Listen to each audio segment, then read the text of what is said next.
Idli upma. Corona vaccine కోతులపై ప్రయోగం. ఎరా నువ్వు వెళ్ళొచ్చుగా, కనీసం ఎలాగైనా పేపర్లో పడతావు. మీరే వెళ్ళొచ్చుగా, పొద్దుస్తమానం వీణే అంటారేంటి?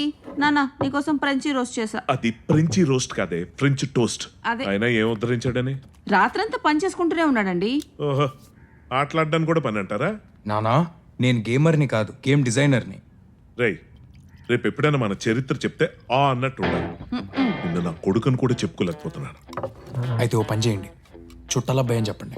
ఈ తెలివితేటలు చదువులో చూపించుంటే ఈ పాటికి సెకండ్ ఇయర్ అయ్యిండేది. చదువుతాళ్లే నాన్న. చూస్తాను నాన్న. ప్రతిదానికి వీడిని సపోర్ట్ చేస్తావు. నువ్వు ఇలా వెనకేసు రాబట్టే వీడి ఇలా అడ్డగాడిదలా తయారయ్యాడు. వీడి ఫ్రెండ్స్ అంతా ఫస్ట్ క్లాస్ లో పాస్ అవుతున్నారు. వెధవని వెధవ. ఎప్పుడు ఇంతే, చిన్నపిల్లడని చూడకుండా కరెక్ట్గా అన్నం దగ్గర తిడతారు. నాకేం అక్కర్లేదు, కష్టపడి చేశాను, మీరే తినండి. తిను, నువ్వు కూడా బాగా తిను.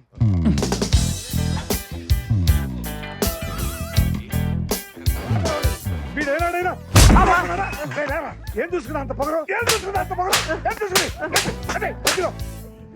ఇంత వయసు వచ్చినా ఇంకా తండ్రి మీద ఆధారపడి తింటున్నావు అంటే నువ్వు కుజంతో తింటలేదురా, ఎడం చేత్తో తింటున్నావు.